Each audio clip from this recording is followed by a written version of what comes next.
Good afternoon, Senator. Thanks so much for joining us. What was going through your mind when you first heard the comments made by Senator Beyak last week? Well, when I first heard her, I was really trying to figure out what it was that she was trying to say. She covered a lot of different topics, and it wasn't even the topic that she was speaking on was about overrepresentation of Aboriginal women in prison.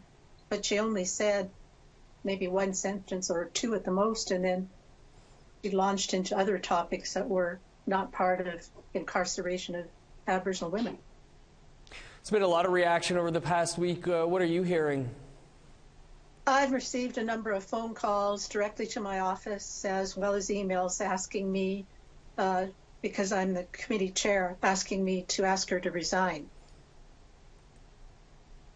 According to a statement she released today, she doesn't plan to resign, and Senator Beyak also says she's received, letters of support for her speech and refers to all of this as an exaggeration in an era of fake news and suggests her comments were taken out of context. What are your thoughts on that statement? Well, I really can't understand. She's actually released two statements already. Within an hour or less, or one at 1:36 p.m. and one at 2:53 p.m. And I don't know what she means about fake news. Really, in my statement, all I was doing was relaying what I'd heard via the telephone calls and emails asking her to resign. And really, basically, she's touched a nerve. And it's not just Indigenous Canadians, it's non-Indigenous Canadians who are contacting my office, and her comments were seen as being ill-informed and insensitive. And really, I think what she should do is apologize.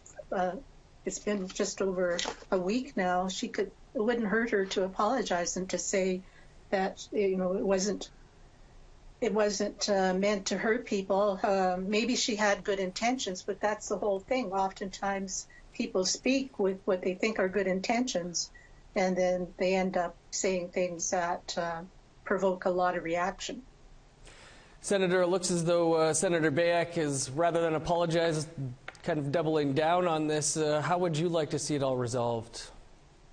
Well, I would have thought that she would have reflected a bit longer. I only sent my statement out this morning, and very quickly she has said she's not resigning. And I would have thought she would have reflected on it a little bit more. And basically, I would have thought she would have apologized. That would be the very simplest and easiest thing to do, would be to apologize. Well, Senator Dyck, I assume this isn't the end of the story here yet.